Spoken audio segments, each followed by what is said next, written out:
Silakan Mila dibuka.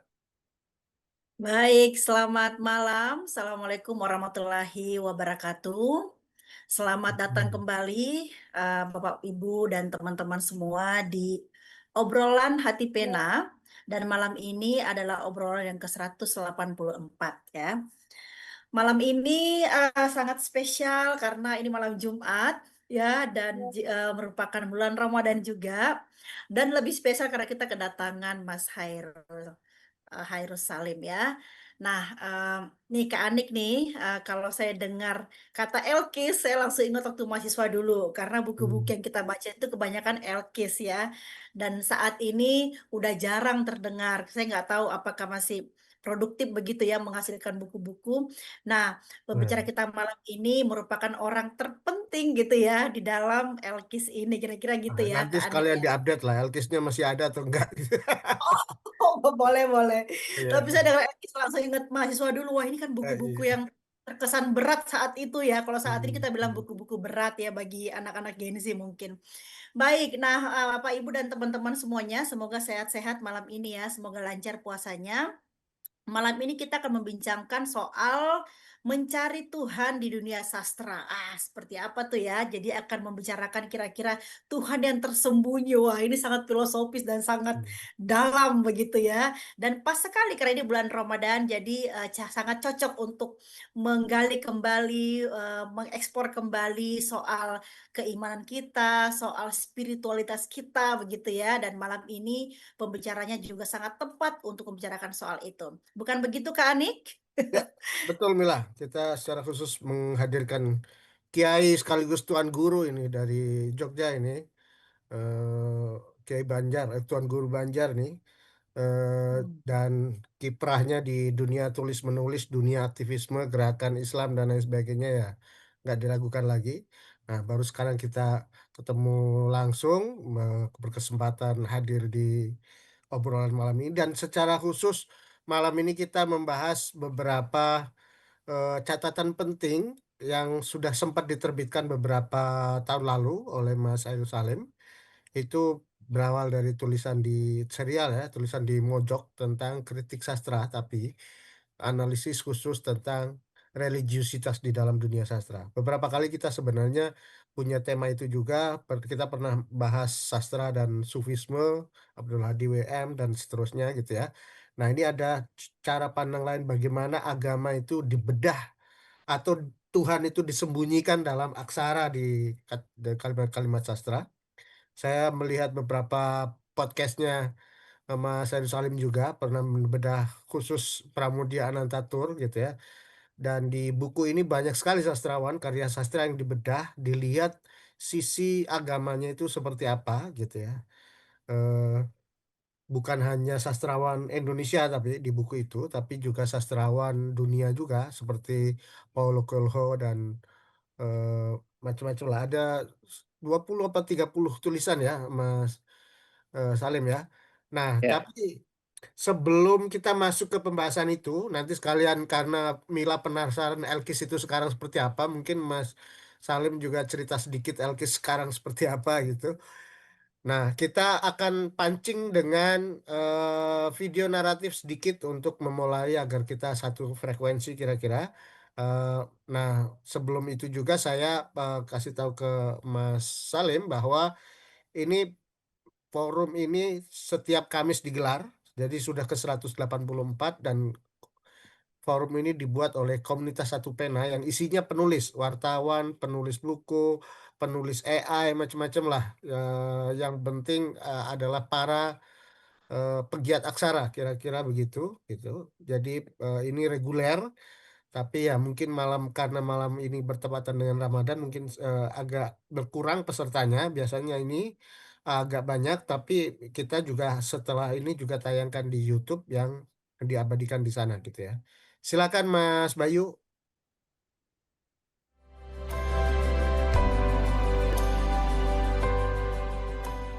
Ramadan adalah momen paling penting untuk menata ulang religiusitas, bukan sekadar meningkatkan ritual, tetapi juga menguji kejujuran batin, kepekaan sosial, dan cara kita memaknai Tuhan dalam pengalaman sehari-hari.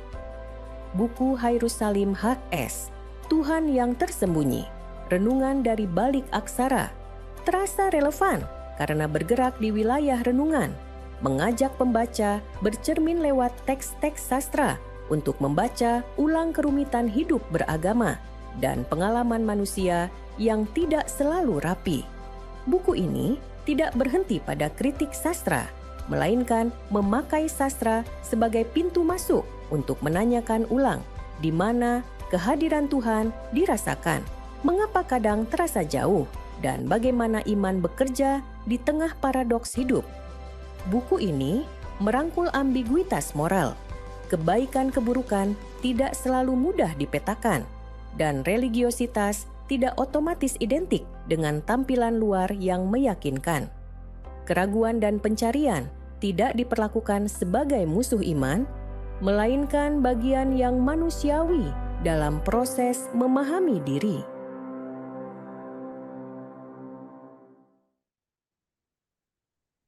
Iya, itu dia video pengantarnya ya Kak Anik. Jadi Hmm. Kak Anik, saya jadi pengen bertanya ini, apakah kira-kira Tuhan itu akan senang ya kalau saya hadir di majelis ilmu malam ini, tapi saya nggak ke masjid taraweh. Nah, nanti mungkin Mas Heru Salim akan mengeksplor soal itu ya. Kak Anik, kita berikan kesempatan kepada Mas Salim sekitar 30 menit ke depan. Setelah itu Mungkin kita akan akan keluar diskusi. fatwa khusus malam ini kayaknya. Nah, itu dia kita Hmm. tunggu.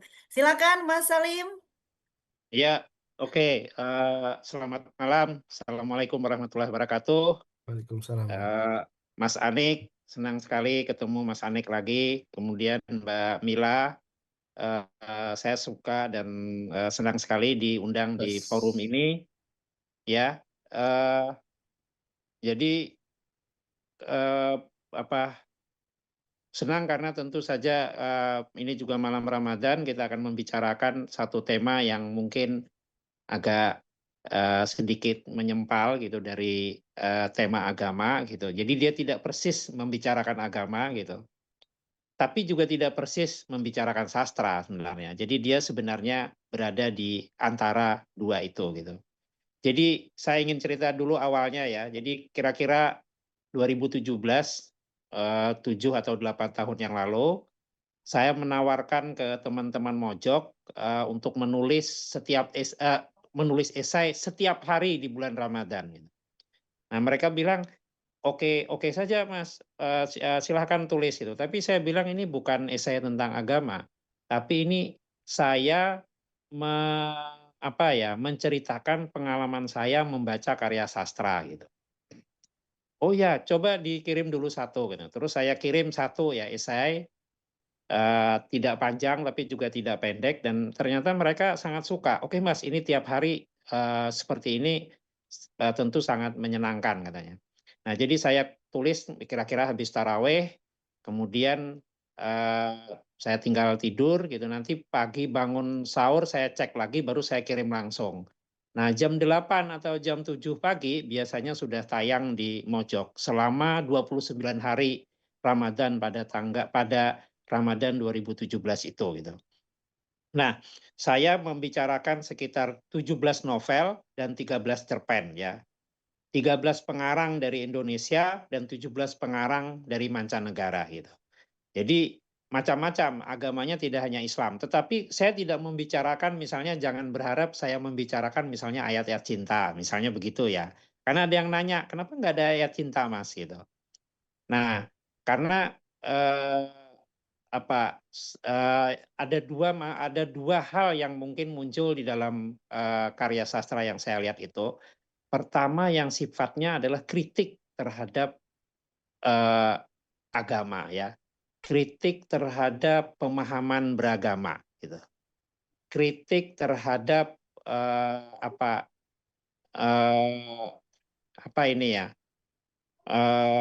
atau kritik terhadap manipulasi terhadap agama gitu. Kemudian yang kedua, karya-karya itu juga berisi tentang kerumitan gitu ya, hubungan antar agama, kerumitan hubungan antar manusia gitu, dan lain-lain. Nah, saya nanti akan memberi beberapa contoh yang mungkin relevan ya dari beberapa karya itu gitu. Misalnya saja saya menulis salah satu favorit saya, pengarang favorit saya itu sebenarnya Leo Tolstoy. Hmm. Nah, saudara mungkin ingat kan salah satu dari cerpen yang sangat terkenal, cerpen Tolstoy, dan cerpen ini sudah diterjemahkan ke bahasa Indonesia sejak tahun 1930-an. Dan saya menemukan cerpen ini dalam terjemahan versi Indonesia itu mungkin ada 1 sampai 10 terjemahan. Dan sudah diterjemahkan juga ke berbagai bahasa dunia gitu ya. Saya membaca juga versi Inggrisnya. Nah, cerpen ini bercerita tentang 4 orang pertapa tua ya di sebuah pulau. Kemudian suatu hari di sebuah kapal itu ada seorang penumpang, seorang pendeta, seorang romo lah ya, seorang pendeta gitu. Nah, dia mendengar gunjingan orang di kapal yang menunjuk-nunjuk ke sebuah pulau. Oh, di pulau itu ada 4 orang pertapa tua yang sangat religius, mereka sangat tidak melakukan apapun, mereka hanya menyembah Tuhan, mereka hanya memuja-muji Tuhan gitu, dan mereka hanya hidup dengan beribadah. Nah, si pendeta ini penasaran dengan perbincangan para awak kapal itu, kemudian dia meminta kepada nahkoda untuk mengarahkan kapal ke pulau itu. Saya akan membayar, kata pendeta itu, untuk kepentingan ini. Saya ingin berjumpa dengan 4 orang yang dibicarakan itu. Gitu. Nah, singkat cerita, akhirnya si nahkoda mau membawa membawa pendeta ini untuk mampir ke pulau itu. Kemudian dia kemudian turun, nggak lama kemudian memang dia bertemu dengan 4 orang tua yang memang hidupnya dicurahkan untuk beribadah saja. Tetapi pendeta ini setelah mendengar bagaimana cara dia beribadah, dia merasa bahwa ada yang keliru dalam cara beribadah ini. Karena itu dia bilang, saya mengerti apa yang kalian lakukan, bahwa kalian ini ikhlas dan tulus, tetapi cara kalian beribadah itu salah. Nah, 4 orang tua ini kemudian kaget, salahnya di mana? Salah di dalam banyak hal katanya. Akhirnya singkat cerita si pendeta ini kemudian mengajarkan yang bacaan yang benar, cara yang benar dan lain-lain gitu. Nah, tapi karena sudah tua, sudah umurnya tua, banyak dari mereka yang tidak mudah menghafal bacaan-bacaan itu sehingga perlu diulang-ulang. Sampai akhirnya pendeta yakin 4 pertapa ini sudah hafal apa yang mereka baca dan mereka sudah menguasai bacaan itu. Lalu dia pulang dan merasa puas karena telah berhasil membawa 4 orang tua yang sudah hampir meninggal ke jalan yang benar. Sudah membimbing mereka ke bacaan-bacaan yang benar gitu. Dia lalu kembali ke kapal dan kapal jalan untuk pulang gitu. Dia tidur kemudian si pendeta ini untuk melepas lelah setelah seharian mengajar 4 pertapa ini. Tapi tiba-tiba dia mendengar keributan di geladak kapal. Itu ada apa itu? Ada apa itu? Ada sesuatu yang mengejar kita dari belakang. Cepat sekali. Dia cepat-cepat lari ke bawah. Ada apa? Itu dari jauh ada seperti yang mengejar kita gitu.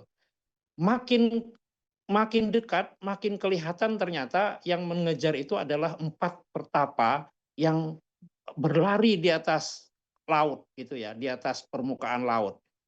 Wah, semua penumpang itu jadi bingung, ada 4 orang tua lari ke permukaan di atas permukaan laut, di atas air, kemudian lalu loncat di kapal, dia bilang, "Kami ingin bertemu pendeta itu tadi." Lalu dia bilang, "Pak pendeta, mohon maaf, kami lupa lagi bacaan yang kamu ajarkan tadi.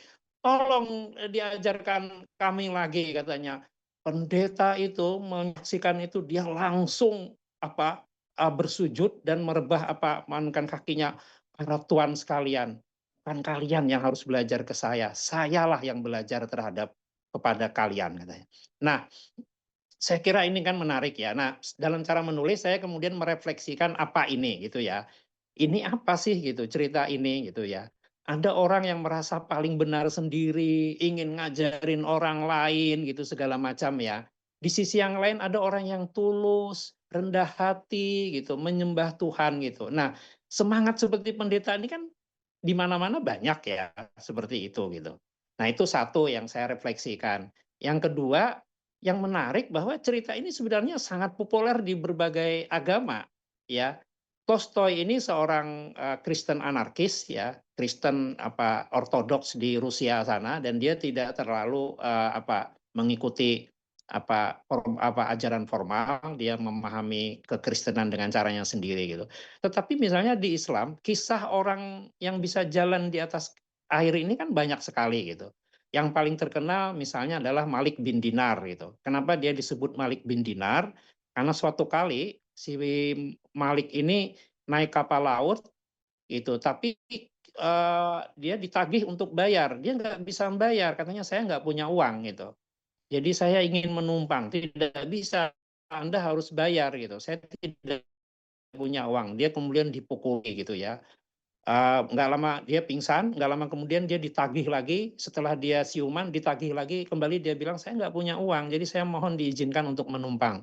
Nggak bisa, dia dipukuli lagi sampai 3 kali pingsan, dia 3 kali pingsan, dipukuli, pingsan, kemudian tiba-tiba saja dari di air itu muncul ikan-ikan, dan di mulut ikan tuh ada dinar gitu.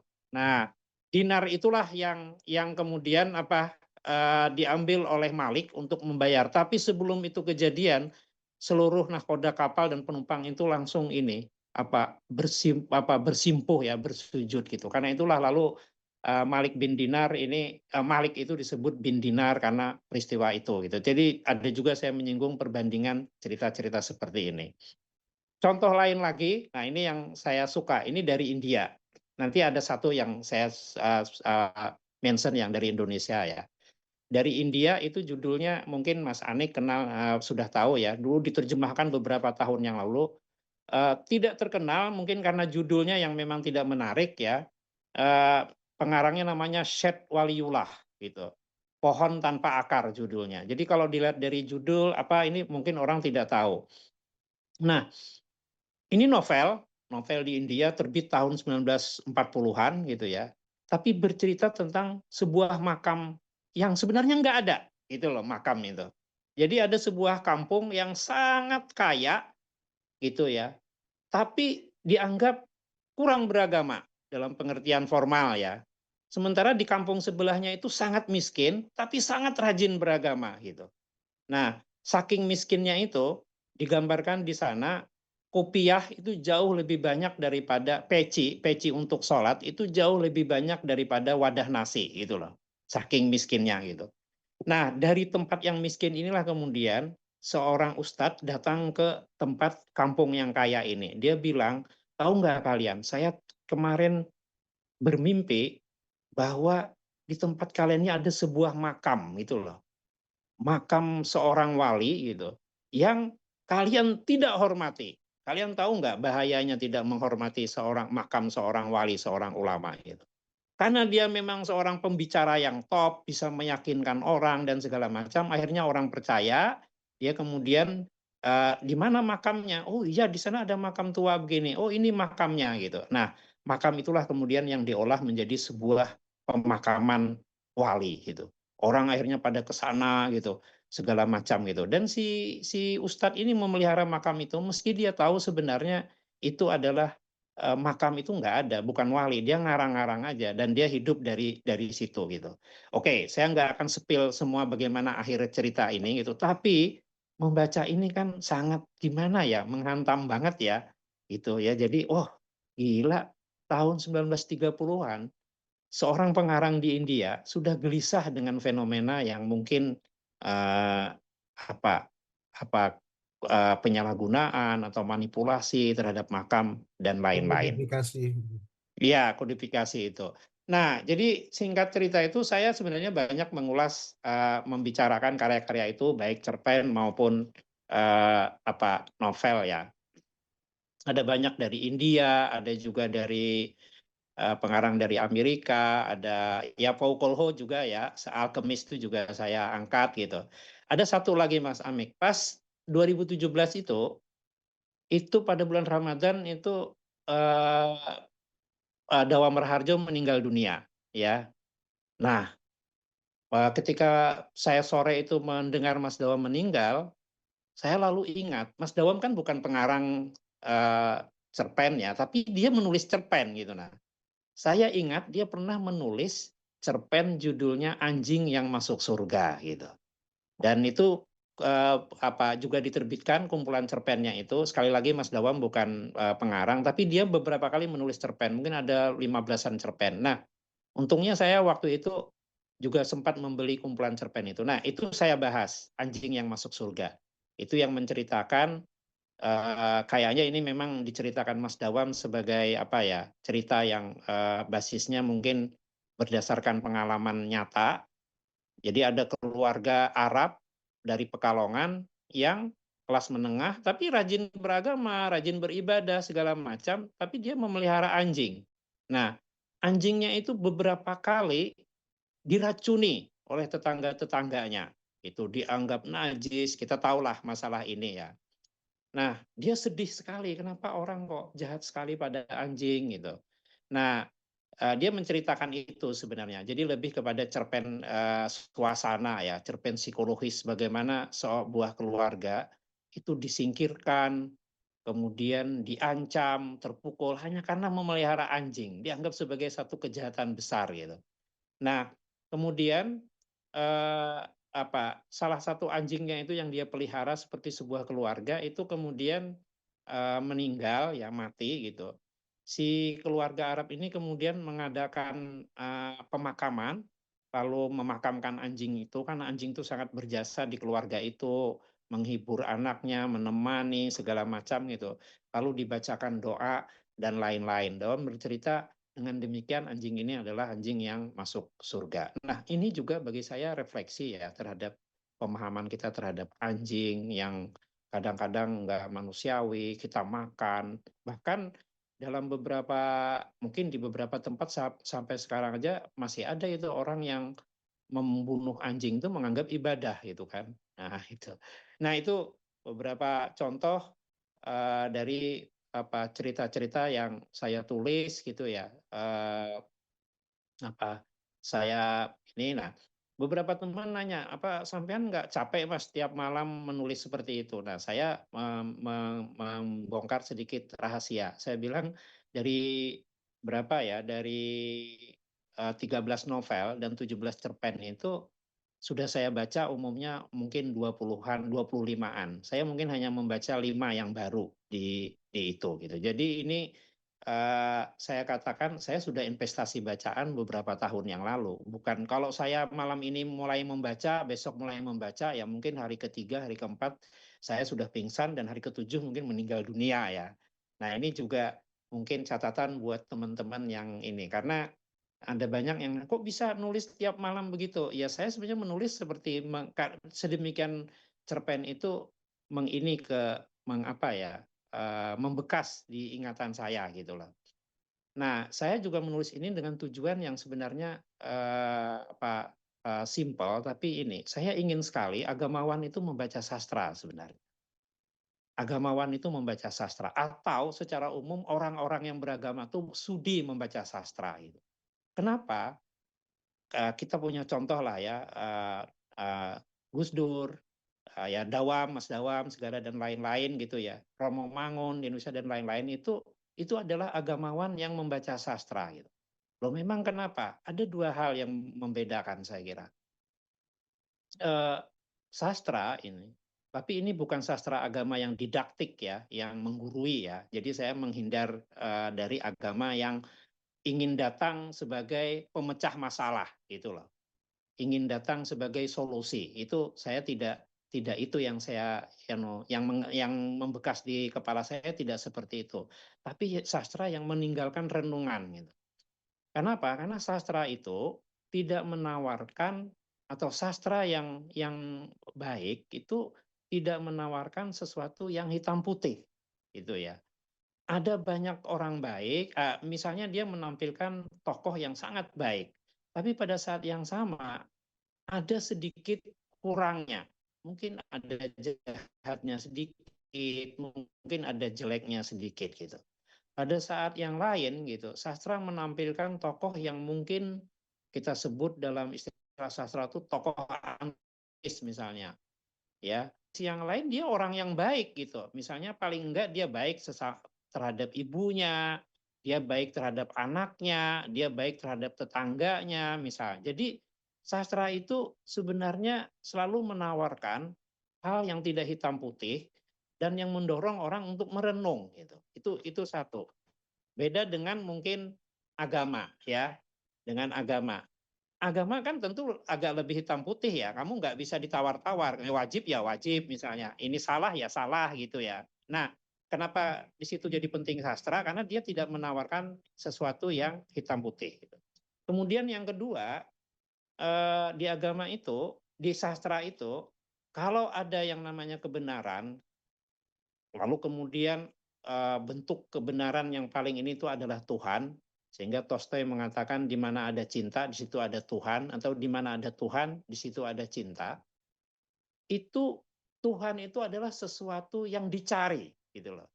Sesuatu yang digumuli, gitu ya. Sesuatu yang dialami, gitu. Ya, jadi istilahnya Tuhan itu adalah perjuangan kita, mencari Tuhan itu adalah perjuangan kita untuk menjadi baik, gitu loh. Tapi yang Tuhan yang tapi kalau ada orang yang merasa sudah menemukan Tuhan, itu kan berarti sudah selesai. Sudah merasa benar gitu. Sudah merasa apa apa tamat gitu ya. Nah, karena sudah merasa tamat yang pasti merasa benar. Berarti ada yang salah gitu. Nah, di sastra kan seperti itu. Sebenarnya usaha yang apa itu lalu dia meninggalkan renungan. Nah, renungan itulah sebenarnya kita mencari kebenaran, mencari kebaikan gitu. Jadi Tuhan yang makanya kalau ketika orang menulis sastra yang di level dia mencari Tuhan, itu biasanya karyanya bagus. Karyanya mesti mengundang orang untuk merenung. Tapi kalau ada penulis sastra yang sudah menemukan Tuhan, yang dia tawarkan itu adalah solusi sudah. Kamu harus begini, kamu harus begitu gitu ya. Nah, itu yang jadi dua hal itu yang saya kira penting dan di dalam catatan saya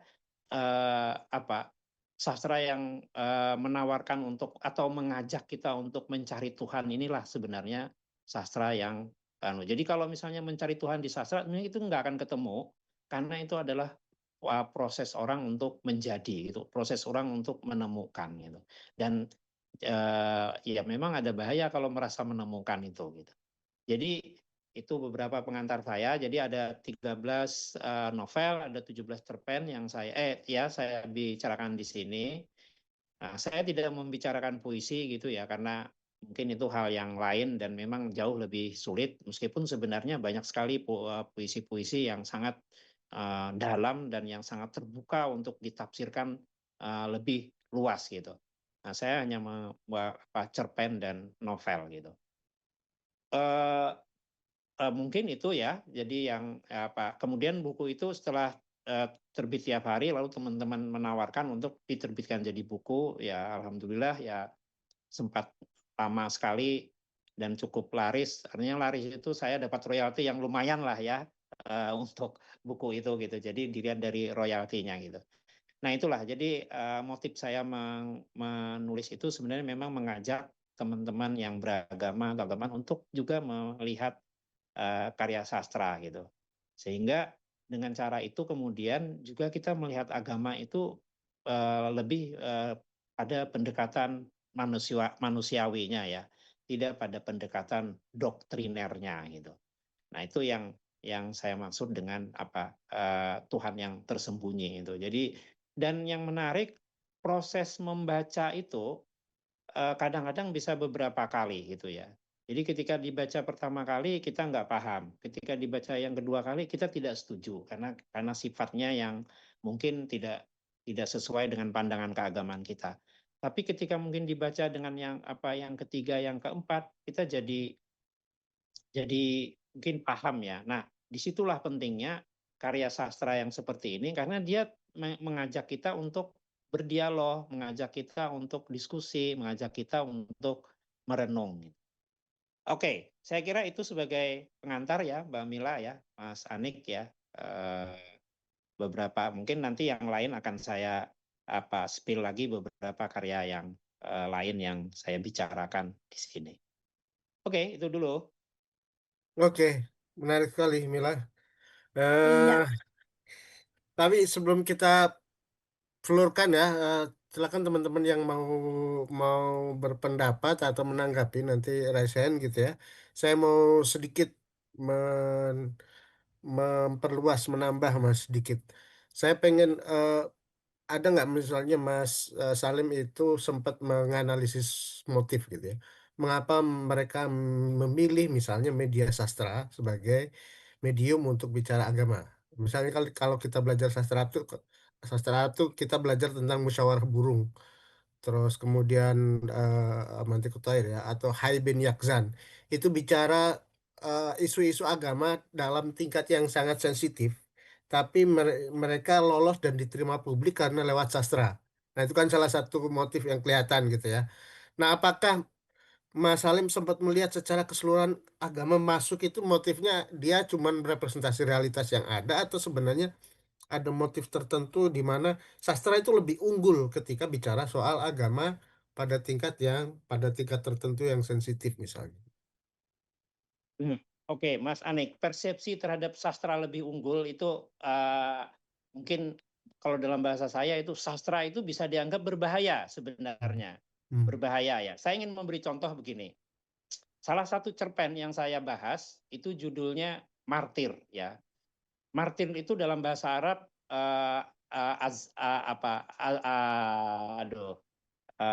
Az-Zahid gitu ya. Itu karangan Taufik El Hakim.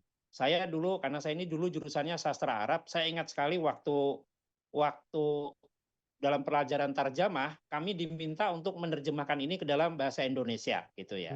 Martir ini. Ini sangat menarik karena karya Taufik El Hakim ini. Dia bercerita tentang iblis yang ingin bertobat. Gitu loh. Ya, iblis ini setan ini ingin bertobat, dia mendatangi Syekh Al-Azhar.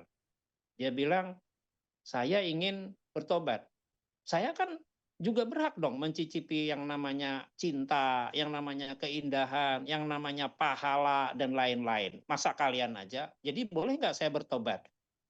Jadi Syekh Al-Azhar ini bilang begini, saya ini kan memang harusnya menerima dan membimbing orang yang ingin bertobat gitu. Tapi kalau Anda yang bertobat, ini gimana ini?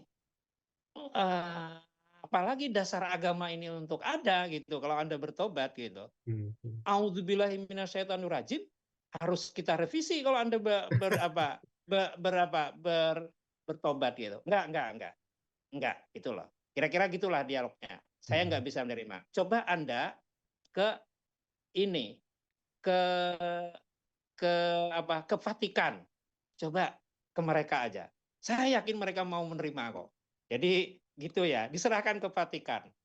Masuklah kan ke Vatikan si setan ini, datang menemui Paus ya, menemui Paus ya. Singkat cerita gitu lagi. Paus sangat senang sekali.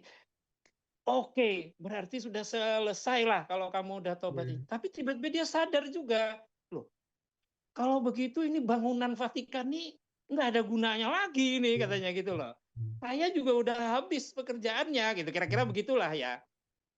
Jadi nggak bisa. Saya nggak bisa menerima ini katanya. Anda harus, kenapa jadi Anda nggak boleh dong begitu. Saya kan juga berhak ini kata setan tuh. Enggak. Coba Anda datang ke ini aja deh, ke sinagog aja. Mungkin mereka mau menerima. Oke lah, singkat cerita begitu dia datang ke Yahudi juga ditolak gitu. Setan marah sekali karena dia ditolak itu gitu. Lalu dia kemudian, kalau begitu saya akan menemui Tuhan sekalian katanya. Saya ingin tobat. Kenapa saya nggak boleh bertobat gitu? Dan nggak mau dong saya dijadikan terdakwa terus. Saya juga ingin mencicipi manisnya pahala, manisnya cinta, manisnya orang baik, segala macam gitulah ya. Nah kemudian dia lalu mau ke langit gitu, lalu dijemput Jibril gitu. Lalu apa masalahnya? Karena saya tidak boleh bertobat. Jibril menghalangi. Kira-kira Jibril bukan begini. Apakah karena saya sudah terlambat? Jawaban Jibril apa? Enggak. Bukan karena terlambat, tapi justru karena Anda terlalu cepat, katanya begitulah datang. Gitu. Nah, ini kan sangat menarik ya. Cerpen ini tentu saja yang saya ceritakan singkat sekali, tapi ini cerpen panjang sekali. Nah, ada seorang ahli pengarang di Indonesia, perempuan, nggak usah saya sebut ya, cukup terkenal. Dia juga dari sastra Arab, S1-nya itu. Kemudian dia menghimpun cerpen-cerpen Taufik El Hakim ini. Oke, dia terjemahkan gitu. Saya lihat gitu. Oke, saya langsung beli. Oke, ada juga orang yang akhirnya menerjemahkan cerpen-cerpen Taufik El Hakim. Sebagai catatan, Taufik El Hakim ini dianggap guru oleh Najib Mahfud yang menerima Nobel tahun 1988. Dan dia mengatakan bahwa Taufik El Hakim sebenarnya lebih berhak menerima Nobel daripada saya gitu. Nah, saya buka, ketika saya buka saya kecewa sekali karena cerpen Az-Zahid itu, Martir itu tidak ada, dibuang. Dan di dalam pengantarnya, si pengarang ini mengatakan, saya sengaja membuang cerpen ini karena cerpen ini membahayakan iman, membuat orang ini gitu. Nah, itu kan satu contoh bahwa bagaimana padahal menurut aku itulah cerpen yang sangat luar biasa yang diterjemahkan juga ke berbagai bahasa dunia gitu ya. Yang pada tingkatan yang sofistik kan sebenarnya juga kita dikritik, kita ini beragama kan sering mendakwa setan sebagai terdakwa lah, setan sebagai terdakwa gitu. Nah, sebenarnya kan beragama dalam cara sofistik itu sebenarnya beyond itu. Kita nggak lagi peduli dengan setan, nggak peduli dengan motif-motif apapun, tapi justru karena Allah aja kita itu menyembah, nggak hal-hal yang lain. Kalau level yang karena setan itu kan sebenarnya level yang paling rendahan dalam beragama itu. Kalau menurut paham yang sofistik gitu. Jadi, tapi oke lah, ini persepsi orang ya. Jadi dia menganggap cerpen ini berbahaya, bisa membuat orang tidak beriman, membuat orang bisa tidak percaya pada agama, bahkan tidak percaya pada Tuhan katanya. Nah itu contohnya Mas Anik bahwa cerpen itu atau karya sastra itu dianggap berbahaya. Gitu. Padahal menurutku dengan membaca itu kita bisa menjadi berpikir, kita bisa merenung, kita bisa rendah hati gitu. Bagaimana wacana keagamaan dan kebenaran di dalamnya itu dibangun gitu. Nah, itu ya. Ya, oke, terima kasih. Iya.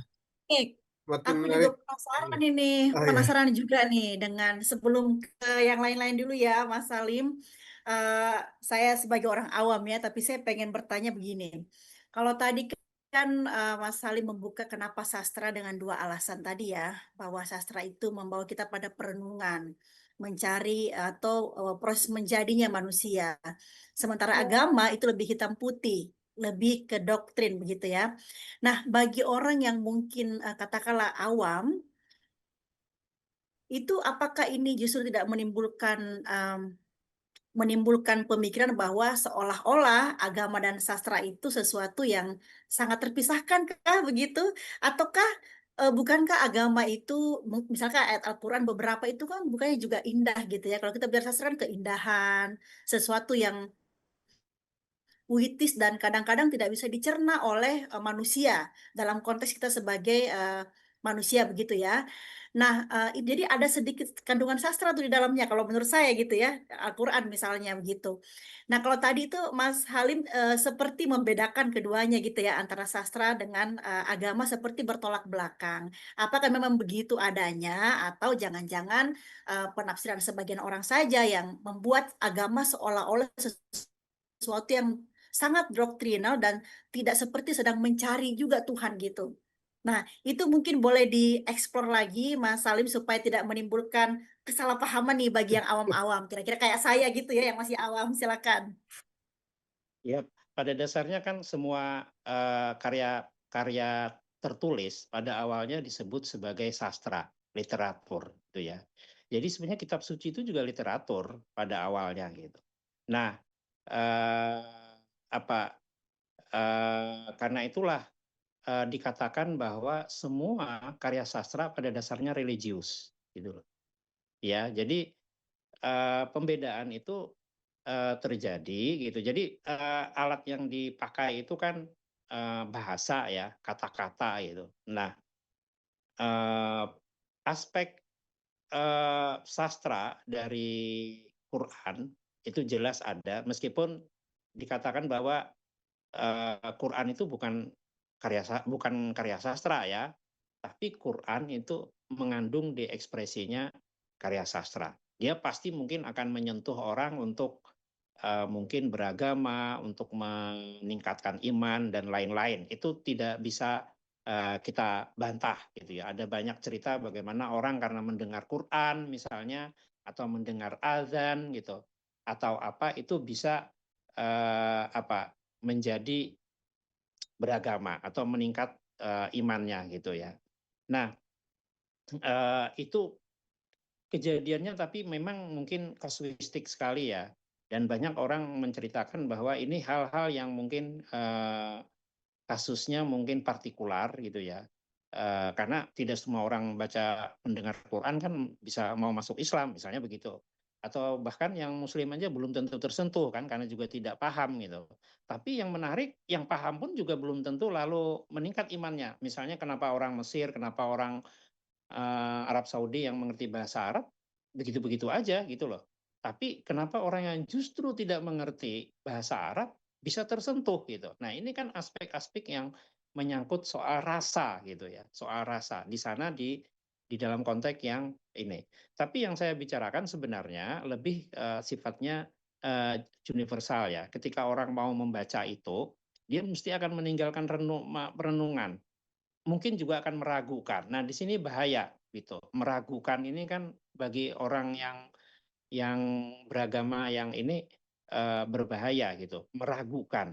Tapi sebenarnya dari situ sebenarnya fondasi iman bisa dibangun dari awal. Meragukan, mempertanyakan, itu kan bagian dari proses pencarian gitu loh. Nah, tentu saja saya tidak akan menyalahkan orang yang misalnya sudah selesai gitu ya, itu untuk dirinya oke gitu. Tapi saya ingin berbicara di dalam konteks karya sastra juga sebagai karya sosial gitu. Karya yang sifatnya sosial, yang artinya dibeli orang, dibaca banyak orang dan akan mempengaruhi orang gitu. Jadi kalau ada orang yang beragamanya sederhana, nggak membaca karya sastra juga nggak ada masalah gitu ya. Nggak ada masalah, dia sehari-hari mungkin tarawih, pulang bekerja, nunggu warung, selesai. Sehari-hari hidupnya seperti itu saja juga tidak ada masalah dan oke-oke saja gitu. Tapi mungkin di sisi yang lain, jika Anda ingin merenung, ingin mencari, mungkin karya sastra bisa menjadi satu mitra untuk kepentingan seperti ini. Kayak tadi Mas Andik bilang, misalnya kalau kita membaca Musyawarah Burung-Burung, kalau kita membaca Hai bin Yakzan gitu ya, yang ini di ini, itu jelas sekali ada ininya, ada apa? Ada dorongan untuk yang bahkan bisa melampaui lebih dari sekedar kepentingan pribadi. Maksudku gini, misalnya kalau kita mengatakan ada seorang agamawan di lingkungan kecil aja, dia membaca karya sastra, dan itu akan mempengaruhi perspektif dia dan pandangan dia, maka kira-kira lingkungan itu sedikit banyak juga mungkin lebih tenteram, lebih tenang, lebih damai, karena pengaruh sastra membuat dia membuat satu keputusan-keputusan fatwa itu mungkin jauh lebih manusiawi dan tidak hitam putih. Misalnya saja datang, ini gimana ada orang begini-begini gitu ya. Ini satu aspek saja ya baca karya sastra. Mungkin yang lain-lain juga penting, misalnya memahami hukum, memahami agama lebih luas itu juga tetap penting. Tapi bisa jadi dia memiliki pendapat yang berbeda karena sastra itu kan makanya dia di dalam ilmu-ilmu pemisahan ilmu sosial itu disebut sebagai bagian dari ilmu humaniora karena dia mengajarkan aspek kemanusiaan itu gitu. Nah, itu sebenarnya yang penting gitu. Apalagi nanti kalau dia mau sebagai tokoh yang levelnya lebih berpengaruh di atas kampung dan segala-galanya. Jadi di situ sebenarnya Mbak yang ini dan sastra yang saya bicarakan tidak hanya Islam loh. Ada banyak sekali bagaimana orang membicarakan membicarakan sesuatu yang sangat menarik ya. Ini satu contoh, ada pengarang India, keturunan India, tapi dia saya lupa ya di Inggris apa di Amerika ya. Nah, karena dia ini orang India, dia menceritakan bagaimana orang India imigran di Inggris itu pasti akan menikah antar sesama India, gitu loh. Di antaranya agar menjaga keluarga ini tetap di dalam tradisi Hindu. Kan bagus ya, oke lah itu sama kan, orang Kristen juga begitu, orang Islam kan juga begitu ya. Jadi meskipun kami ini tinggal jauh di ini, lalu dia dipasangkan dengan keluarga India yang lain agar tetap di dalam circle Hindu, tidak berpindah ke agama lain. Nah, yang menarik si pengarang ini kemudian bercerita, mereka kemudian membeli rumah. Nah, ternyata di rumah itu ternyata rumah itu mungkin dulunya rumah seorang Kristen. Jadi ada banyak ornamen-ornamen Kristen yang dia temukan di sana. Misalnya ada patung Yesus, misalnya ada rosario, misalnya ada lain-lain yang tersembunyi gitu ya. Kok ada ini, ada ini. Nah, lalu dia akhirnya ini berdebat dengan suaminya. Suaminya bilang itu dibuang aja. Dia nggak mau, si istrinya nggak mau. Enggak. Kenapa kita harus membuang katanya? Apa yang salah?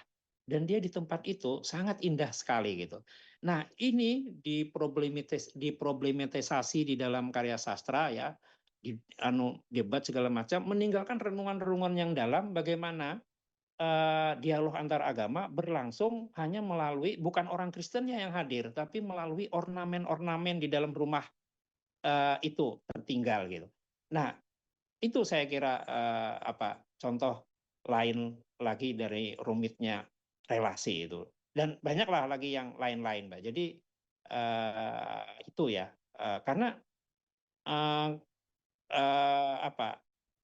cerita-cerita ini sekali lagi mengajak kita merenung, dan pada saat yang sama juga melihat situasi di masyarakat kita juga, bagaimana sih sebenarnya meletakkan agama di dalam proporsinya yang tepat gitu kan, karena kita juga nggak boleh ekstrim gitu kan gitu. Itu sih Mbak Mila.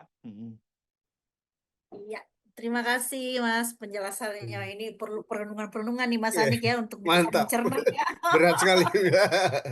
Oke. Berat ya Oke. di malam ini, tapi oke lah. Kita pindah dulu kali ya Mas Iya, Anik ke tapi banyak juga sastrawan yang hadir malam ini dan juga agamawan juga gitu ya, banyak juga. Jadi kita menarik nih bicara agama dan sastra ini. Nah, sekarang kita giliran filosof sekaligus agamawan, agamawan juga ya. Oh, penulis juga ya, paus lah ini, paus itu. paus ya ya. Pak Rainer, monggo Pak Rainer. Silakan Pak Renard dari Kota Mobagu. Jauh Bukan ini. Manado. Manado. Manado. Dari Manado ya. Silakan. Oke, terima kasih. Saya mengikuti di sesi belakang, jadi tidak dari awal. Cuma bagi saya topik ini sebetulnya menurut saya tidak terlalu menarik gitu. Tidak menarik karena kenapa mesti mencari Tuhan gitu. Berarti Tuhan pernah hilang atau memang tidak ada gitu. Sehingga harus dicari gitu. Saya problemnya itu problem di topiknya itu.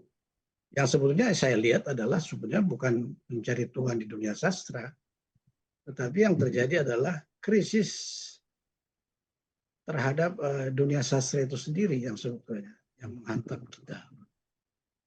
Misalnya di sastra Arab yang Mas Sairus pernah ikut di sana, saya justru tidak menemukan pembahasan-pembahasan tentang sastra Arab misalnya. Kurang sekali penerjemahan sastra Arab itu.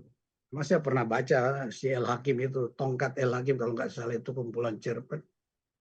Tapi bagi saya yang penting itu adalah krisis terhadap minat orang pada sastra. Apalagi sastra yang sudah kita arahkan untuk menemukan Tuhan misalnya. Orang masih tidak akan tertarik karena lebih banyak orang-orang yang menemukan, kalau saya pakai istilah membangun, yaitu religiusitas. Jadi sebetulnya religiusitas itu adalah ya sudahlah, kita mau dapat Tuhan di sana atau kita menemukan Tuhan atau tidak, atau kita mendapatkan kembali spiritualitas kita, itu soal belakangan. Tetapi membangun mencari jalan tengah untuk menarik orang membaca sastra dari lintas benua itu. Sehingga dia menulis tahun 80-an itu sebetulnya. Dia menulis esai-esai tentang kritik sastra, dan di situ saya menemukan bahwa sebetulnya sastra itu sudah dari awalnya dia memang mengandung nilai-nilai spiritual, walaupun tidak harus kita sebutkan sebagai hal-hal yang bersifat agamawi, begitu. Ya, misalnya kita temukan di sastrawan-sastrawan dunia Islam atau di dunia Asia yang justru rasa spiritualitas mereka tidak-tidaknya menurut Romo Mangun, misalnya karya Yukio Mishima, Kuil itu sebetulnya menurut Romo Mangun kritiknya itu adalah yang betul-betul spiritualitas. Tapi kalau kita baca riwayat biografi dari Yukio Mishima, justru dia melakukan bushido, bunuh diri. Berapa sastrawan besar Jepang yang juga penerima Nobel mengakhiri hidupnya secara tragis gitu. Yasunari Kawabata, itu juga dari Iran yang terkenal Sadek Hidayat, itu mengakhiri hidupnya itu kan. Padahal dia sudah menelurkan karya yang betul-betul, salah satu tadi itu yang ya kayak mirip cerita tadi yang diungkapkan Mas Hairus bahwa Dawam Raharjo pernah menulis. Tapi juga kan anjing-anjing itu tema yang dulu menjadi sangat menarik itu. Juga Kunto Wijoyo menulis anjing-anjing memburu kuburan. Bahkan anjing-anjing juga dari Sadek Hidayat pernah dikritik diambil sebagai contoh bagaimana orang Islam di Iran itu dari ceritanya itu mereka menjadikan betul-betul binatang anjing itu adalah harus dibunuh gitu. Jadi saya kira tema-tema seperti itu kelihatannya seperti sekuler, tapi sebetulnya itu menemukan jantungnya dari pencarian kita terhadap hal yang lebih tinggi dari itu. Yang tidak perlu secara vulgar kita sebut sebagai Tuhan, tapi kita mencari sesuatu yang lebih tinggi dari itu. Ya misalnya tadi, sebetulnya ada juga yang disebut dengan novel filsafat. Kalau saya melihat Hayya bin Yaksan itu adalah novel filsafat. Karena itu problematika dari Ibnu Tufail untuk merasakan ada satu kegelisahan di masanya dia ya waktu itu. Ada perdebatan antara nilai-nilai filosofi dan nilai-nilai keagamaan lah katakan begitu. Jadi dia mencari solusi secara filosofi untuk mempertemukan pertentangan itu sebetulnya. Jadi saya melihat krisis kita itu khususnya di Indonesia itu adalah kita tidak pernah serius membaca karya-karya yang begitu mendalam. Misalnya saya pernah baca misalnya Yosef Zidan di Arab. Dia pernah menulis satu novel Azazil. Itu lebih luar biasa daripada kita membaca Da Vinci Code misalnya. Code kalau kita baca Azazil itu, ya kalau terjemahan bebasnya mungkin maksudnya godaan iblis lah gitu. Jadi itu satu ya menceritakan tadi apa yang diceritakan oleh Mas Hairus tadi. Jadi bagi saya problem kita sekarang minat orang terhadap sastra dulu yang harus kita temukan. Nanti baru kita ajukan kritik-kritik yang bisa mendekatkan mereka. Saya tidak tahu, sudah adakah di sastra Arab misalnya yang sudah mensurvei berapa minat orang terhadap sastra Islam misalnya ya, secara spesifik. Sastra Islam itu. Sastra Islam kan perkembangannya kan luar biasa sebetulnya. Kalau kita merujuk pada masa silam saja tadi Ibnu Hayyan, Faruddin Attar, gitu. Mereka semua itu sudah memberikan fondasi yang mendasar di abad itu sebetulnya terhadap apa yang disebut dengan sastra itu. Nah, terakhir sebetulnya yang menjadi problem di kita, kenapa di Al-Quran itu di surat para penyair lah itu. Asy-Syura. Ya. Asy-Syu'ara. Itu mungkin menjadi gangguan bagi seorang pengimaji, itu menjadi gangguan mereka karena di situ kan Tuhan terang-terangan mengecam para penyair, para penulis imajinatif itu kan sudah dikecam, harus kalian jangan masuk ke lembah-lembah yang penuh dengan hayalan. Sementara dunia sastra lah dunia-dunia hayalan kan, dunia-dunia imajinasi. Yang bagaimana kita harus dengan peningkatan imajinasi itu kita akan menemukan sesuatu yang paling fundamental di dalam proses perjalanan untuk mencari hidup ini. Walaupun tidak kita sebut sebagai agama atau apa, tapi sesuatu yang paling fundamental pasti kita akan temukan dari literasi-literasi yang kita kembangkan, saya kira itu. Dan tidak perlu kita misalnya seperti Profesor Nurkholis harus belajar di Jerman cuma untuk membuktikan bahwa Al-Quran itu adalah sastra dunia terbesar. Terima kasih. Menarik. Jadi Tuhan tidak perlu dicari ya, menurut Pak Renar katanya ya. Oke. Saya pengen mancing Oke, Kak tapi Fatin untuk justru bicara bagaimana ini sebenarnya. menumbuhkan minat sastra itu yang menjadi salah satu PR kita. Oke, Kak Anik, kita memberikan, halo Kak Anik, Ya. Halo. Oke. Halo. ya kita berikan waktu dulu Pak Salim untuk Oke. merespons. Monggo Ya, Mas Salim. kita berikan waktu ke Mas Salim dulu ya untuk merespon. Ya, saya di dalam satu frekuensi ya dengan Pak Renar, dengan pendapatnya gitu. Itu satu program tersendiri itu untuk memperkenalkan sastra dan lain-lain gitu ya.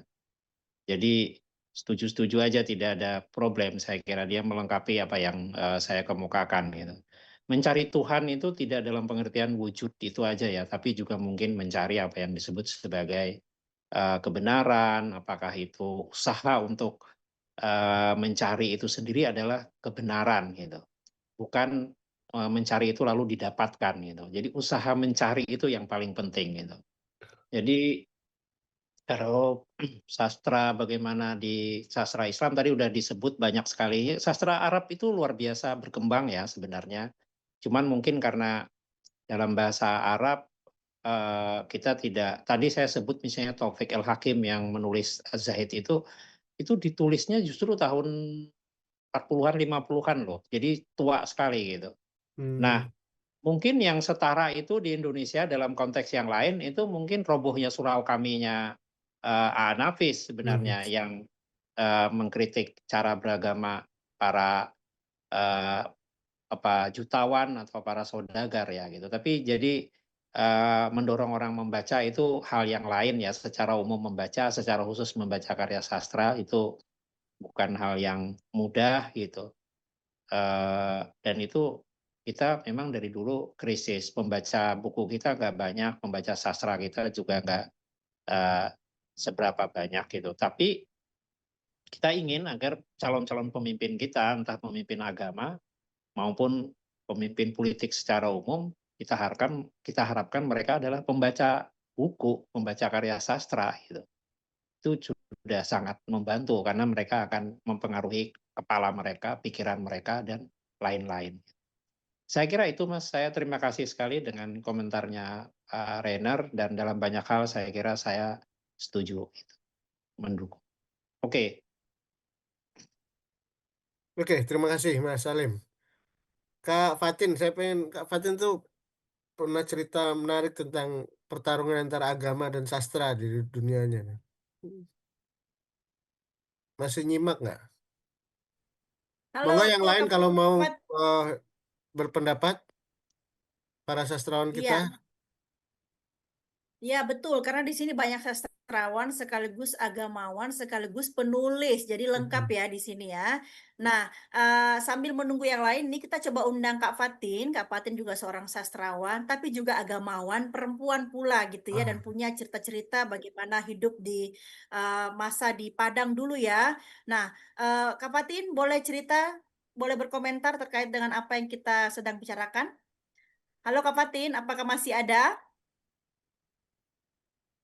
Oh, kayaknya lagi Mungkin lagi ngemil nggak kayaknya. nyimak. Kita pindah ke yang lain dulu ya. Saya mau nanya Mungkin Mas Salim. Mas Salim, Nawal Sadawi termasuk yang di itu nggak dibicarakan nggak di buku itu? Enggak, saya Enggak ya? enggak membicarakan. Nawal Al-Sadawi itu bagaimana ya? Saya suka baca Perempuan di Titik Nol, itu sangat oke sekali gitu ya. Tapi itu karya yang memang sangat provokatif, sangat vulgar gitu ya. Kalau di puisi mungkin dia kayak pamflet sebenarnya gitu. Keras sekali gitu. Jadi ketika orang menjatuhkan pilihan membaca karya Nawal sampai selesai, kita akan tahu bahwa dampaknya mungkin sangat luar biasa gitu. Karena kalau orang dari awal tidak bersetuju dengan Nawal, mungkin di halaman 10-20 dia akan berhenti membaca gitu. Nah, jadi ibaratnya begini ya, kalau dalam sebuah puisi tadi, punya Nawal ini lebih ke pamflet sebenarnya, jadi keras sekali.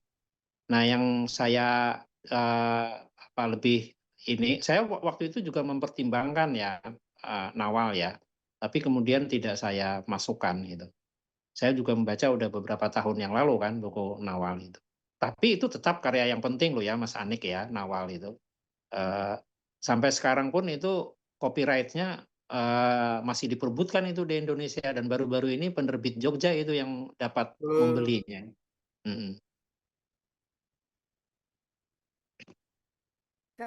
Kak, berarti selain kalau bukan Nawal, apa ada penyair perempuan Mas yang dibahas di tulisan-tulisan itu?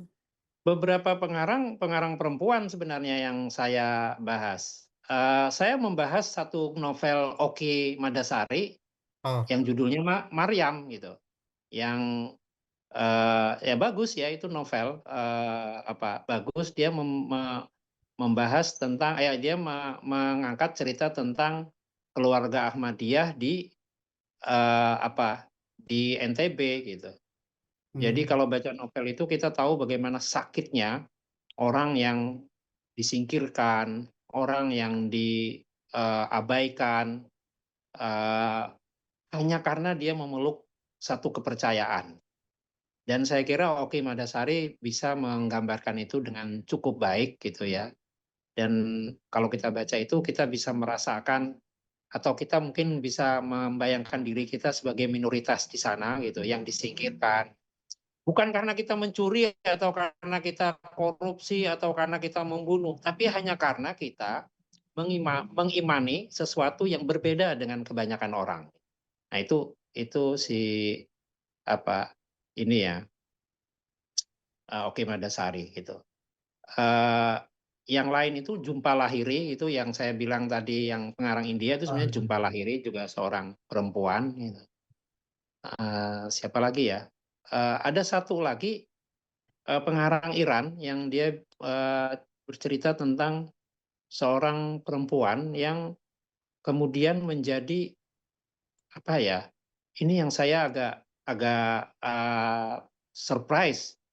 Cerita ini terbitan Bentang, yang menceritakan ternyata di dalam Islam itu ada juga semacam biarawati gitu loh. Itu di Iran, yang kemudian karena kepercayaan keluarga dan untuk menjaga harta dan kekuasaan, dia kemudian dijadikan seorang biarawati gitu. Saya lupa judulnya apa ini. Tapi penerjemahnya itu menarik karena Wardah Hafiz kalau tidak salah yang menerjemahkan. Nah, itu pengarang perempuan, dan menurut aku tuh juga bagus dibaca oleh teman-teman di Indonesia ya, buku itu ya. Saya lupa judulnya Mas Anik itu, tapi ada di bukuku ini juga. Jadi ada, dengan sadar saya juga memilih Mbak Mila pengarang-pengarang perempuan. Nah, ini bukan karena kebetulan, saya dengan sadar juga memasukkan beberapa pengarang perempuan di sini. Gitu. Dan bagus-bagus, karya-karya teman-teman perempuan ini bagus-bagus gitu. Jadi selain memasukkan perspektif perspektif keagamaan yang membebaskan, dia juga memasukkan perspektif perempuannya. Nah, ini yang menarik. Saya punya asumsi bahwa ketika teman-teman ini memasukkan perspektif perempuan, itu seperti jalan atau pintu masuk untuk perspektif pembebasan lain yang lebih luas sebenarnya. Makanya karena itu kelihatan sekali di karya-karya teman perempuan ini unsur pembebasan itu, unsur emansipasi dan lain-lain, dan kritik dia terhadap agama yang kalau kita mau ngomong teologi yang lebih luas dan lebih mendalam, akan kelihatan bahwa wacana agama itu kan dibentuk oleh laki-laki ya, oleh patriarki gitu. Nah, itu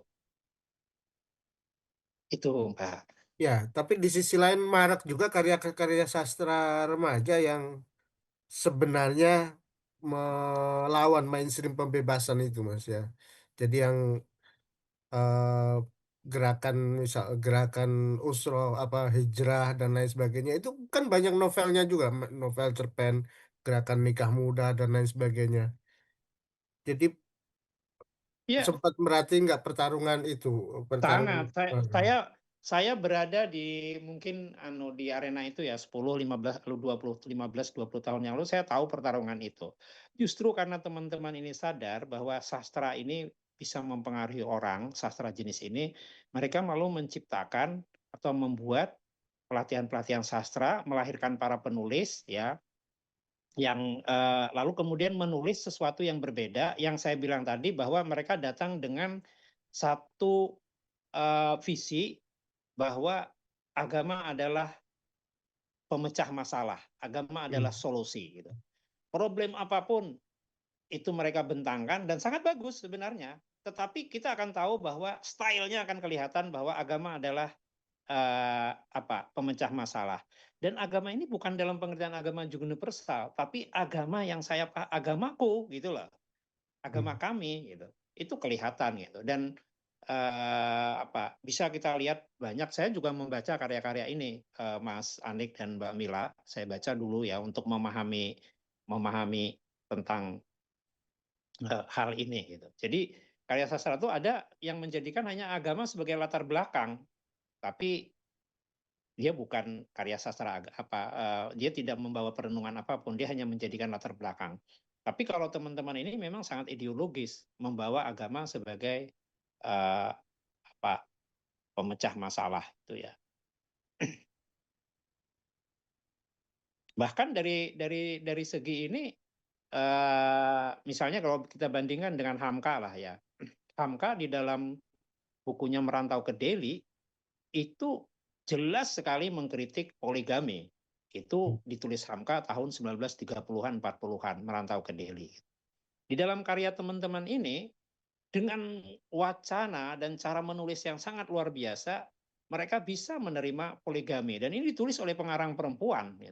Dan bagus ya. Jadi dari segi karya menulis sastranya, skillful gitu ya.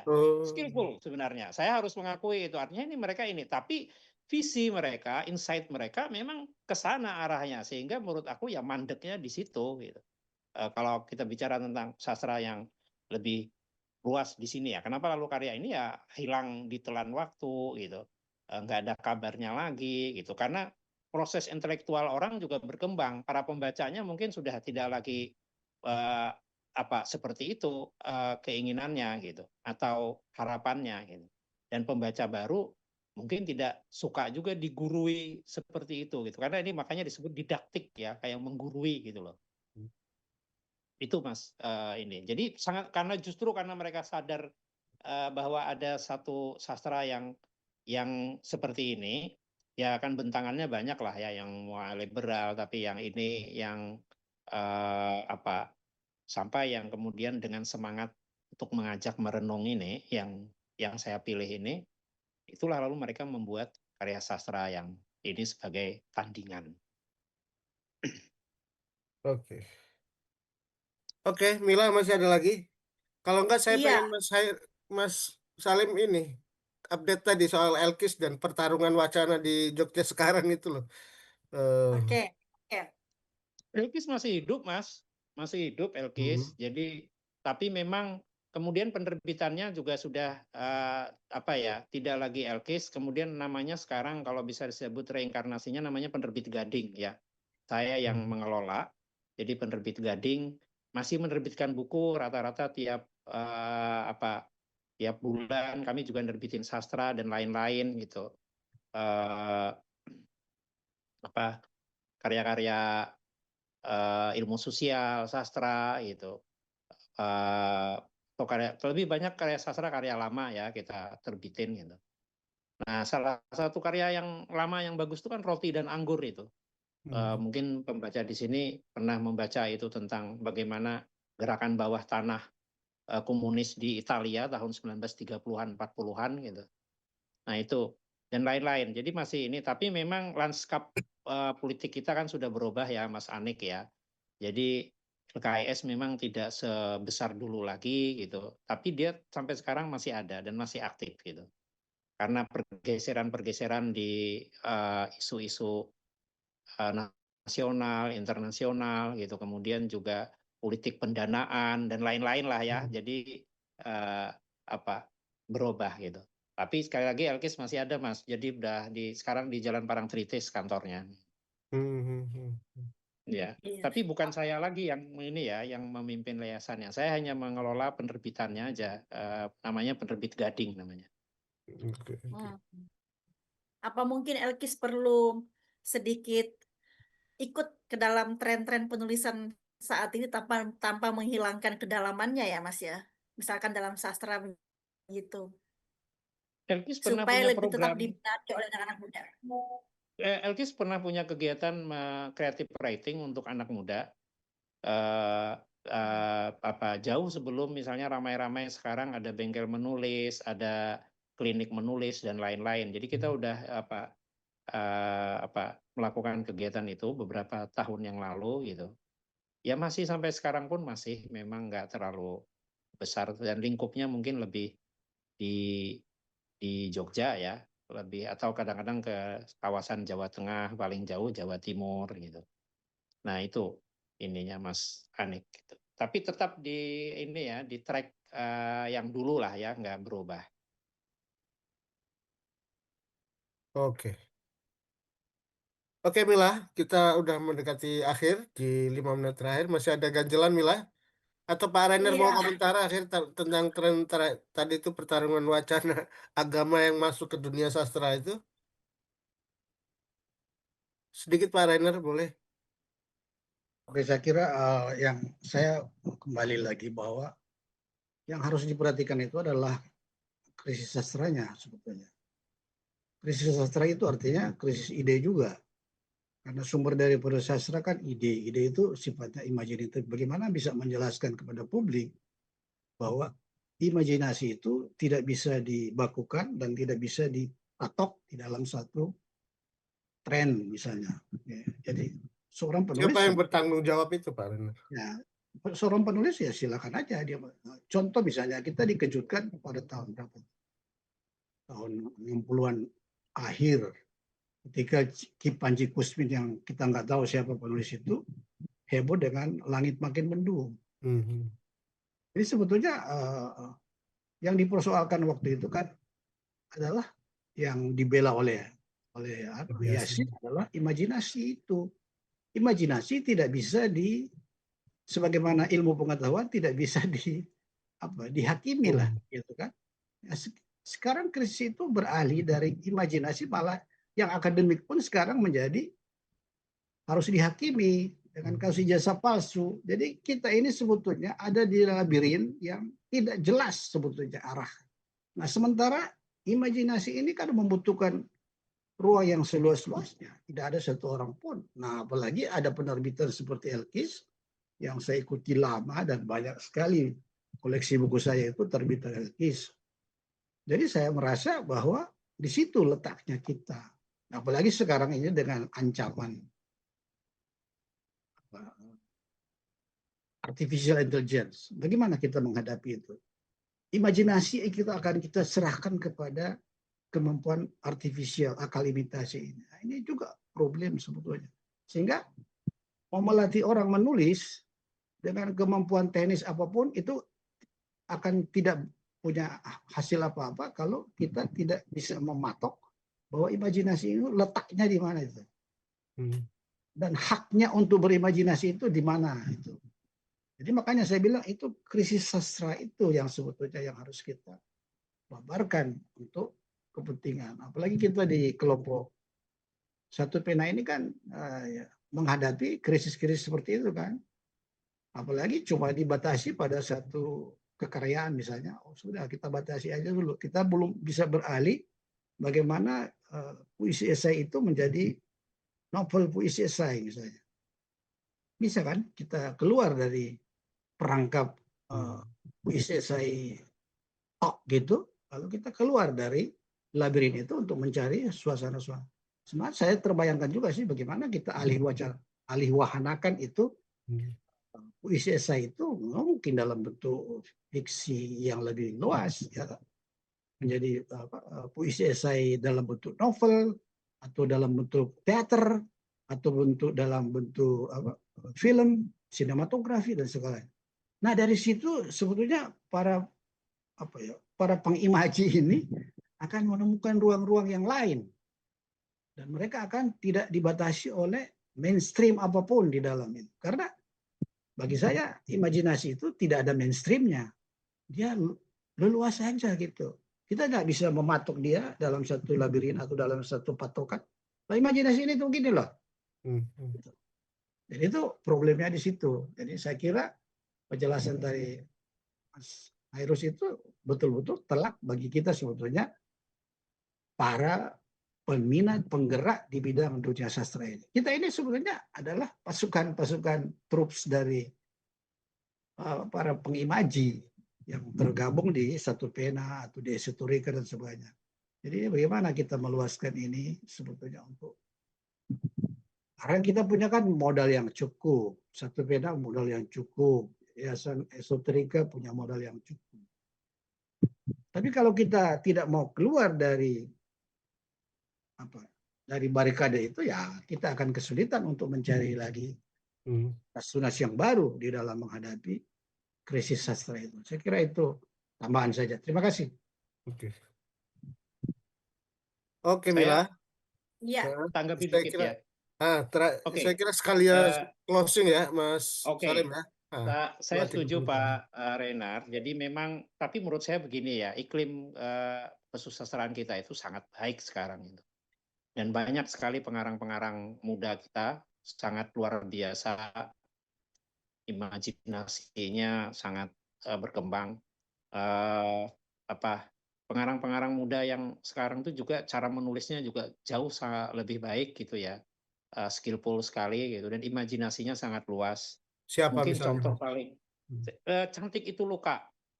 Saya kira kalau kita baca Cantik Itu Luka, aduh ini karya yang sangat bagus gitu ya, dan wajar diterjemahkan ke berbagai bahasa gitu. Yang baru-baru lagi juga sangat bagus ya, kayak misalnya Mahfud Ikhwan misalnya, sangat bagus gitu. Jadi saya dari segi itu justru menurut saya tidak ada halangan di dalam berkarya. Setidaknya dalam 20 tahun terakhir nggak ada karya sastra yang dilarang, selain Pram loh ya, selain Pramudian Natatur, tidak ada karya sastra yang dilarang gitu karena terlalu bebas, terlalu imajinatif gitu. Padahal misalnya kalau kita membaca banyak karya-karya itu yang bisa dikatakan itu hanya karya sastra yang mungkin tidak ada klasifikasi usia, Mas. Film ada, sastra itu tidak ada gitu loh. Itu yang ya nggak ada klasifikasi usia, padahal harusnya ada. Misalnya kayak Cantik Itu Luka itu mestinya 17 plus, misalnya begitu ya. Bagaimana itu seorang perempuan yang tidak ada satupun di kota ini yang tidak memiliki hasrat untuk tidur dengan dia, misalnya dengan kata-kata yang awalnya begitu ya. Siapapun kayak gitu. Jadi imajinasi itu ini sangat berkembang. Jadi produksi karya sastra juga sangat bagus. Yang latar belakang tentang 6566 juga cukup banyak gitu ya. Dan karya Lela Ishodori itu fenomenal banget karena lebih dari 120 kali dicetak ulang gitu ya. Jadi nggak ada ini. Nah, masalah krisis sastra itu justru terletak pada dia tidak dibaca gitu loh. Tidak dibeli dan tidak dibaca gitu. Karya yang banyak ini tidak dibeli dan dibaca gitu. Sampai saya kadang-kadang curiga jangan-jangan lebih banyak penulis ya daripada pembaca gitu loh. Nah, atau kalau laku dia dibajak dan nggak ada yang melindungi pembajakan buku di Indonesia itu gitu. Jadi penerbit ya itu mengeluh buku diterbitkan nggak laku, tapi sekali laku dibajak gitu dilemanya itu. Jadi krisis sastra di sana juga karena dia tidak dibeli dan tidak dibaca gitu. Tidak sedikit sekali gitu. Tapi yang sangat menyenangkan dari perkembangan buku dan sastra di Indonesia sekarang ada banyak rumah baca, ada banyak rumah buku di berbagai tempat. Bukan hanya di Jogja, Bandung, Jakarta ya, tapi di kota seperti Wonosobo, Ponorogo gitu, itu kota-kota kecil banyak sekali orang mendirikan ini taman-taman bacaan yang plus dengan ada kafenya. Itu menurut saya perkembangan yang sangat menarik gitu. Jadi di dalam konteks itu itulah yang ini. Jadi justru di buku itu nggak ada ininya. Nah, memang kesulitannya membawa buku itu ke dalam sekolah. Misalnya kayak Cantik Itu Luka gitu ya, itu kan tebal banget gitu ya. Atau Kura-Kura Berjanggutnya Azhari itu tebalnya hampir 1.100 halaman gitu. Itu kalau di luar negeri kan karya-karya gitu diringkas masuk ke sekolah ya. Nah, kita nggak punya program meringkas karya sastra masuk ke sekolah gitu. Yang kedua, bagaimana dengan karya-karya yang apa hubungan seksnya segala macam itu bagaimana gitu ya. Nah, itu enggak. Tapi sekali lagi justru di karya sastra tidak ada sensor, tidak ada banyak pembarangusan. Kalau di film ada, Mas. Ini contoh aja ya. Hanung itu mengangkat film yang diambil dari novel judulnya Izinkan Saya Menjadi Pelacur. Ya, Ya kan, karya Muhyiddin Emdah kan. Muhyiddin. Tapi ketika Hanung bikin film, judulnya dia ganti. Nggak ada orang yang menyensor, dia sendiri yang mengganti. Artinya dia melakukan sensor mandiri, sensor sendiri gitu ya. Karena dia takut dengan ancaman publik gitu. Dia ganti dengan Izinkan Saya Berdosa gitu. Nah, jadi itu contoh aja dari film. Tapi sekali lagi bagi saya iklim karya sastra sekarang penulisan sangat luar biasa, dan sekali lagi karya sastra yang baik pada dasarnya itu religius gitu ya. Pada dasarnya religius. Siapapun yang, karena karya sastra yang baik pasti mengajak orang untuk merenung gitu. Untuk memikirkan banyak hal gitu. Untuk meragukan, mempertanyakan dan lain-lain. Nah, itu aja sih sebenarnya saya berharap teman-teman Satu Pena juga menjadi bagian penting dari mendorong minat orang kepada sastra, kepada bacaan, dan karena mungkin hanya itulah salah satu modal kita untuk menjadi masyarakat dan bangsa yang maju. Itu Mas, terima kasih sekali Mas atas undangannya. Oh, Iya. Wah, ini Kak Anik di akhir ada iya. yang bertanya banyak lagi ya, Banyak 4. pula di ujung pula. Kenapa di ujung Apa Pak? itu? Bapak Endra Mugi Rahayu.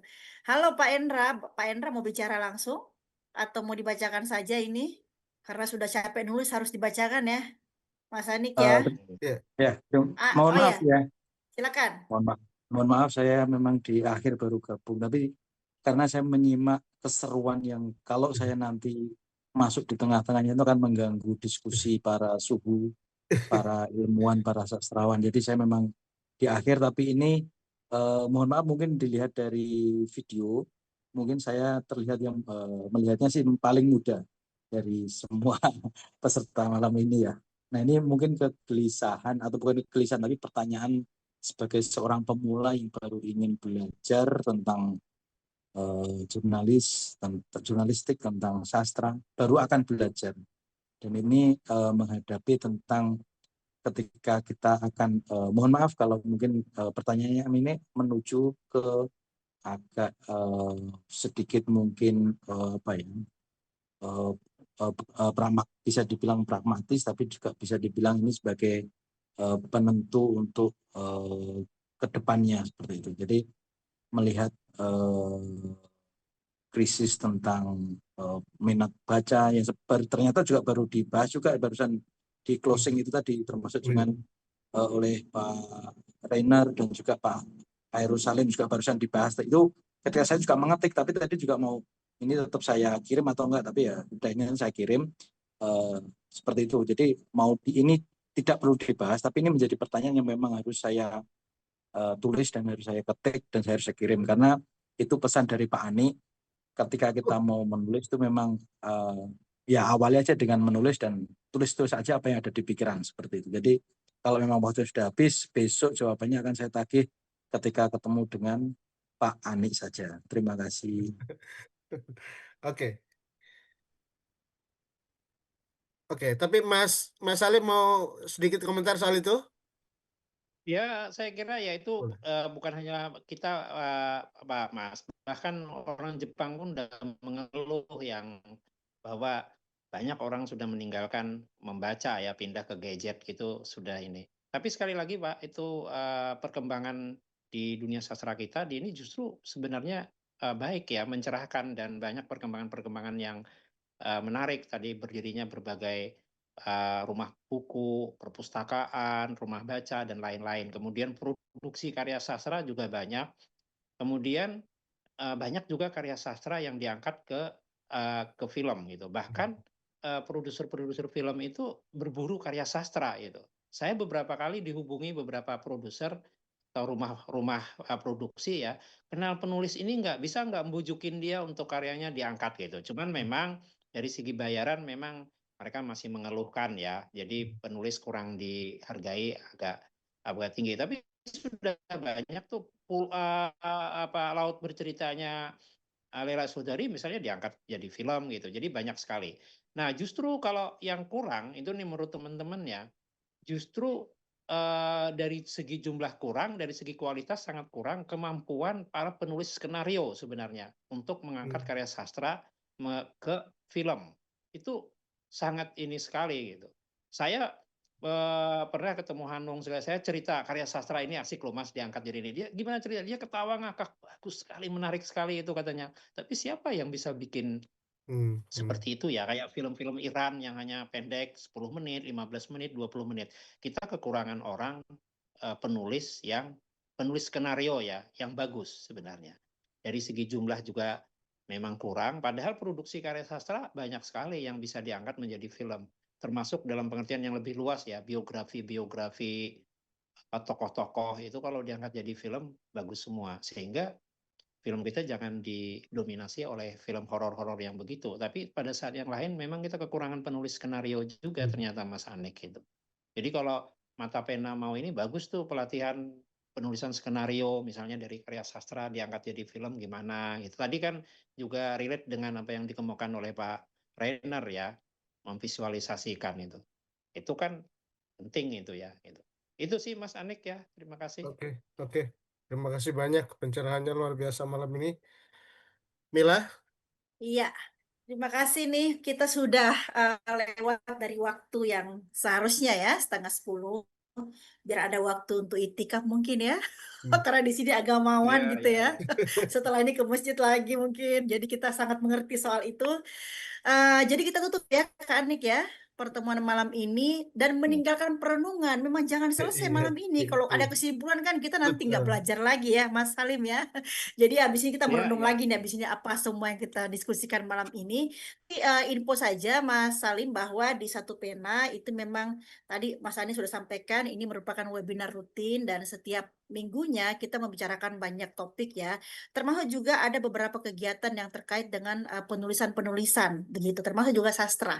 Jadi itu juga merupakan upaya untuk mengajak anak-anak muda terutama nih untuk tertarik dengan sastra gitu ya. Salah satunya yang saat ini sedang diperbanyak itu adalah puisi esai gitu ya, salah satu genre sastra yang baru.